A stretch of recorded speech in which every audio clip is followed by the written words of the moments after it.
Vous trouvez pas que les logos ont perdu de leur charme? Parce que moi, si. Évidemment, sinon j'aurais pas fait cette vidéo, mais bref. C'est vrai quoi, regardez ce qu'ils ont fait de Pringles. Oh my god! Franchement, c'est pas bien. D'un côté, on cherche à avoir des jeux, des films et des expériences de plus en plus réalistes, et niveau logo, on nous sort ça.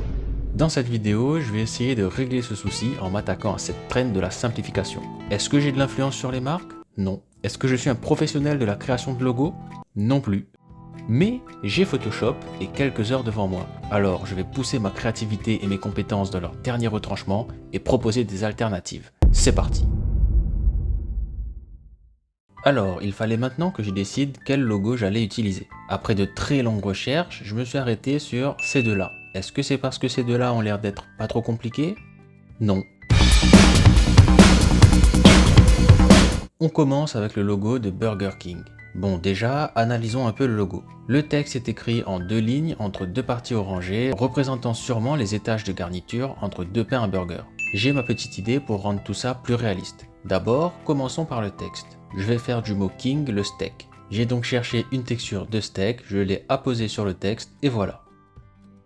Pour le mot burger, il fallait mettre ce qu'on trouve au-dessus des steaks généralement, c'est-à-dire du fromage. J'ai donc ajouté une montagne de tranches de fromage. De toute façon, les crudités, ça n'a rien à faire dans un burger. Ensuite, pour ce qui est des pains, on va les transformer en pain. Et ouais, comme quoi, c'est pas si compliqué le design. J'ai donc cherché des images de pain à burger et je les ai mises à la place des faux pains. Je les ai placés un peu plus proches des textes pour un effet réaliste et j'ai ajouté des ombres pour plus de détails. Voilà donc notre logo revisité de façon hyper réaliste. Mais ça rendait pas ouf. Ne doutant absolument pas de mes compétences, je me suis dit que le truc bizarre devait être le fromage. Le logo Burger King est très coloré de base, mais là, il était un peu bof. J'ai donc craqué et j'ai mis des crudités à la place du fromage. Et c'était large mieux, le rouge des tomates apportait de la couleur. Mais je trouve qu'il lui manque quelque chose. J'ai donc décidé de rajouter une petite touche personnelle. La marque s'appelle Burger King. On va donc ajouter au logo une couronne de roi.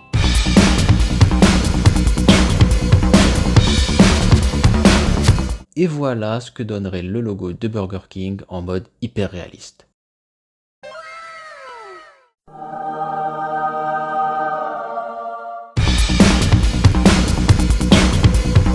On enchaîne avec le logo de Domino's Pizza. Bon, analyse du logo. C'est une gomme avec des trous. Mais si, vous savez, la gomme à l'ancienne qui arrachait ta feuille quand tu effaçais avec le côté bleu là.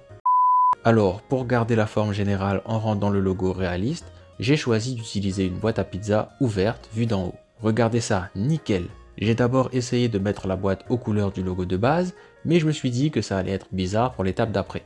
J'ai donc rendu la boîte blanche. Maintenant, on passe à l'intérieur de la boîte. Bien évidemment, Domino's vend des pizzas. Oh really?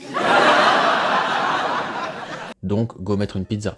Quand je vous dis que le design c'est facile, on ajoute quelques effets d'ombre pour l'intégration, ensuite place au rond. J'ai été chercher des tranches de chorizo et je les ai utilisées comme ronds. Deux par ici et une de ce côté. Et voilà, on n'est pas trop mal non? Quelques corrections de couleurs et quelques ombres plus tard, voilà ce que donnerait le logo de Domino's Pizza en mode hyper réaliste. Domino's, embauchez-moi s'il vous plaît. Oui, je sais, c'est le même slogan. C'est juste que j'ai zéro créativité, ok? Bon, évidemment, pour mieux se rendre compte du potentiel de ces logos, il faut les mettre dans une situation réelle. J'ai donc intégré mon logo à une publicité Burger King. Pour Domino's, j'ai pas trouvé de publicité.